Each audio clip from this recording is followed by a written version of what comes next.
அதே மாதிரி லயலா காலேஜோட கருத்து கணிப்பு நேற்று வெளியே வந்திருக்குது. அதில கூட இப்பவும் கூட என்ன சொல்லியிருக்காங்கன்னா, முதல்வர் அவர்களுக்கு மீண்டும் ஆட்சி அமைக்க வாய்ப்பு இருக்குன்னு 17.4% அதுக்கப்புறம் அஇஅதிமுகவுக்கும் திமுகவுக்கும் வந்து வெறும் 0.3% வித்தியாசம் தான் காமிச்சிருக்காங்க. ஆனா அதில கூட நாம் தமிழருக்கு 5% வாக்குகள் குடுத்துருக்காங்க. இப்படி எல்லா இடத்துலயுமே நாம் தமிழர் கட்சி வளர்ந்திருக்குங்கிறதுக்கு ஒரு உதாரணம் நம்ம பார்த்துட்டு இருக்கோம். அதை விட நேற்று கூட அஜித்குமார் அவர்களுக்கான ஒரு ஆர்ப்பாட்டம் வந்து தமிழ்நாட்டில் நடத்தியிருக்கிறது நாம் தமிழர் கட்சி தான். அவங்க எந்த ஆர்ப்பாட்டம் நடத்தினாலும், எந்த போராட்டம் நடத்தினாலும் அவங்களுக்கு தடை இருக்கு. ஆனா தடையை மீறி ஆர்ப்பாட்டம் நடத்திட்டு இருக்காங்க.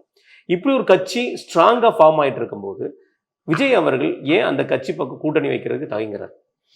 கூட்டணி வைக்க முடியாது இல்லையா? இப்ப விஜய் அவர்கள் தயங்குறாருன்றதை விட சீமான் அவர்களும் அதை ஏத்துக்க மாட்டார்.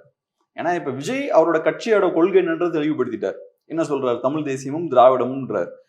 அப்ப இப்ப நீங்க திராவிடம்னு கூட சொல்லிக்கலாம். ஆனா தமிழ் தேசியமும் திராவிடமும் நீங்க சொல்லும் போது அது இன்னும் ரொம்ப மோசமான விஷயம்.